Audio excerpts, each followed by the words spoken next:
지난 10년 우리나라는 엄청난 부동산 광기에 사로잡혀 있었습니다. 옆집 누가 부동산으로 큰 돈을 벌었다고 하면 알 수 없는 박탈감이 느껴지면서 많은 사람들의 머릿속에 나도 최대한 빨리 부동산을 사야겠다 라는 생각이 자리 잡게 되었죠. 세종에 거주하는 91년생, 올해로 34살이 되는 한 청년도 지난 2019년 이 10평짜리 상가를 분양받게 됩니다. 당시 이 작은 상가의 분양가는 무려 10억 5천만 원. 그러나 충분한 현금이 없었던 이 청년은 분양 계약 직후 해당 상가를 담보로 잡고 은행에서 8억 원 가량을 대출받아 잔금을 치르게 됩니다. 그렇게 6년이 지난 지금 이 청년은 과연 행복한 삶을 살고 있을까요? 오늘 저 여우대장이 나와 있는 이곳은 대한민국의 대표적인 행정도시 세종특별자치시입니다. 다들 아시다시피 이 세종에는 1조 7,307억 원이나 쏟아부은 거대한 정부청사가 들어서 있죠. 2008년부터 지어지기 시작한 이 정부청사는 2012년 1단계 준공 이후 정부기관들이 차례로 이전해 왔고, 현재는 약 2만 명 정도의 공무원들이 이곳에서 근무하고 있습니다. 이렇게나 많은 공무원들과 그 가족들은 어쩔 수 없이 세종으로 거처를 옮기게 되었고, 이로 인해 엄청난 인구 유입이 생기게 된 세종 상권은 전국적으로 큰 주목을 받게 됩니다. 당시 세종은 제2의 서울로 불리며 부동산 투자 열풍이 불었지만 이내 큰 위기를 직면하게 되죠. 이곳은 세종터미널 바로 맞은편에 자리 잡은 한 건물입니다.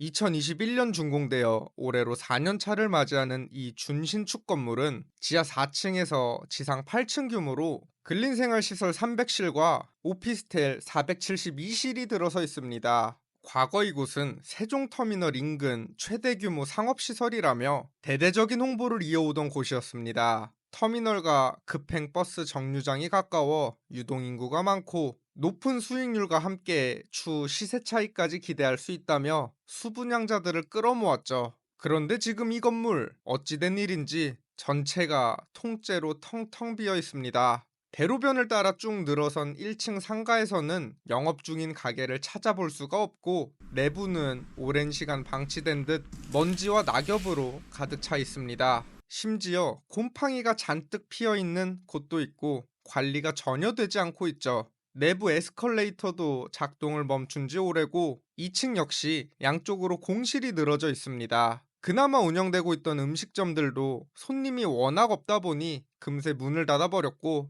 이곳에서 장사를 하려고 내부 공사를 하던 가게 한 곳도 사태 파악이 되고 나서는 공사를 완전히 중단해버리고 도망을 가버렸습니다. 이 세종시의 평균 상가 공실률은 무려 25%로 압도적인 전국 1위를 지키고 있죠. 아니, 세종은 평균 소득도 높고 젊은이들도 많은데 상권은 왜 이 모양이냐? 라고 물으신다면 그 이유는 바로 인구수에 비해 상가를 너무 많이 지어놨고 분양 가격 또한 너무 비쌌기 때문입니다. 이 전용 면적 10평짜리 1층 상가가 10억 언저리에 분양됐기 때문에 임대료 역시 비싸게 형성되어 그 누구도 이곳에 쉽사리 들어올 수 없게 된 것이죠. 이제 세종시의 핵심 상권인 안쪽으로 더 들어가 보겠습니다. 이곳은 세종시 나성동 정부 세종 이청사 바로 맞은편에 위치한 세종 가로수길이라는 대형 상업시설입니다. 강남구 신사동 가로수길을 꿈꾸며 조성된 이 세종 가로수길은 대규모 정부기관이 바로 앞에 위치해 있어 어느 정도 고정 수요가 있는 상권이긴 하지만 현재 상가들은 텅 비어 있습니다. 도로에는 차가 없고 인도를 오가는 사람도 찾기가 힘듭니다. 임대료는 비싼데 사람은 없으니 그나마 있던 가게들도 점점 문을 닫는 추세고, 대부분의 호실이 공실로 방치되어 먼지만 쌓여가고 있죠. 그야말로 공실 폭탄이 터진 이곳에는 절벽으로 내몰린 사람들이 한둘이 아닙니다. 세종에 살고 있는 91년생, 올해로 34살인 한 청년은 지금으로부터 6년 전인 2019년, 당시 27살이라는 젊은 나이로 이 세종 가로수길에 있는 전용 면적 10평짜리 상가를 분양받게 됩니다. 지금 보고 계시는 이 작은 상가의 분양가가 당시 무려 10억 5,900만 원. 이 91년생 청년은 분양가 10%에 해당하는 1억 원 가량의 계약금은 본인이 가지고 있던 돈으로 지불할 수 있었지만 중도금과 잔금까지 낼 돈은 수중에 없어서 결국 해당 상가를 담보로 은행에서 약 8억 원 정도를 대출받아 중도금과 잔금을 치르게 됩니다. 그렇게 80% 대출을 통해 이 젊은 청년은 해당 상가 등기부등본에 자신의 이름을 올리게 되죠. 이때까지만 해도 앞으로 월세 따박따박 받아가며 대출이자도 갚고 남는 돈으로 여유로운 생활까지 즐길 생각을 했겠죠. 그러나 현실은 냉혹했습니다.